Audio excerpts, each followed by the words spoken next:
Chapter 6. One of the things I found most attractive about Michelle was how genuine and real she was. She was honest and funny, and she didn't filter herself much. I loved it.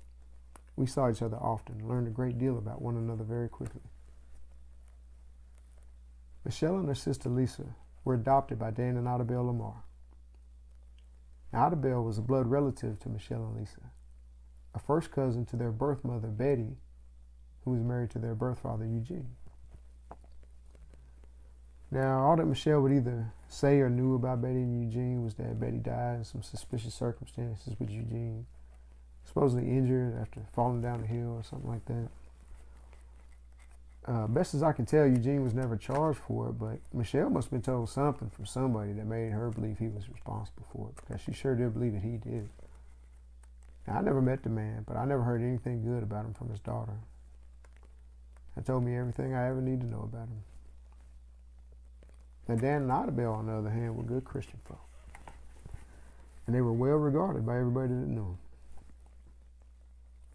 Now, Dan had fought in World War II and worked in the mines in Bell County, where they lived.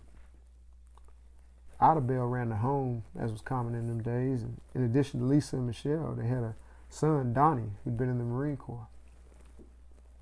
Now, Donnie was born in 1950, and he was 19 years older than Lisa and 21 years older than Michelle. Donnie would die a couple months before Michelle did, also from cancer. Michelle never knew that Donnie had cancer. I don't think he wanted anyone to know.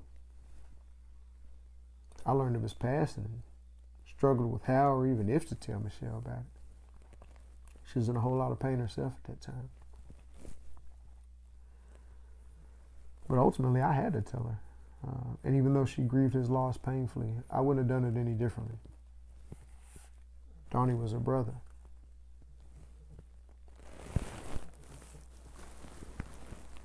Taz, you snoring? Look at you, buddy. I never met Donnie in life, but I look forward to meeting him someday. I'll talk to him and tell him as much when I tend to his gravesite, and Idabelle and Dan's when I tend to mine and Michelle's. He's buried on one side of Dan and Idabelle, and Michelle's buried on the other. And I'll join her there someday in time.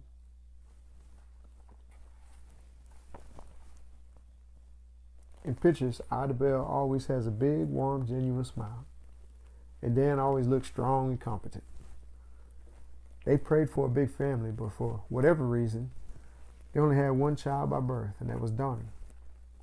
So when Michelle and Lisa were given to him, they were literally a gift from God that they'd been praying for.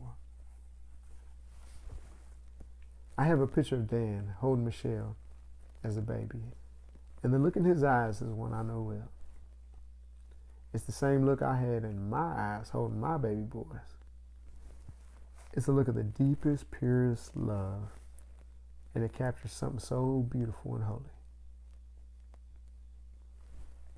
Dan and Idabelle loved their children very much, and Michelle loved them back with every ounce of her being. Now, they both passed away in their 80s. First Idabelle in 2009, and then Dan in 2011. And their passing left a huge hole in Michelle's heart.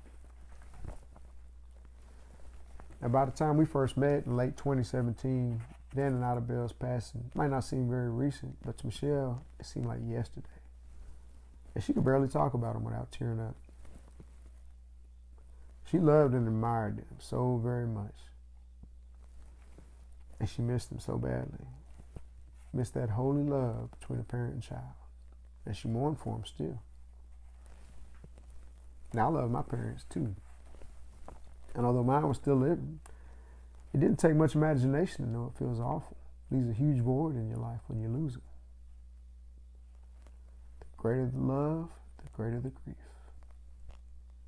Nothing in this world is more universally true. The more I learned about Dan and Idabelle, the more I wished I could have known them. And later on in our relationship, I would grow to love them myself. On more than one occasion, I shed tears with Michelle and mourned with her for the loss of her parents.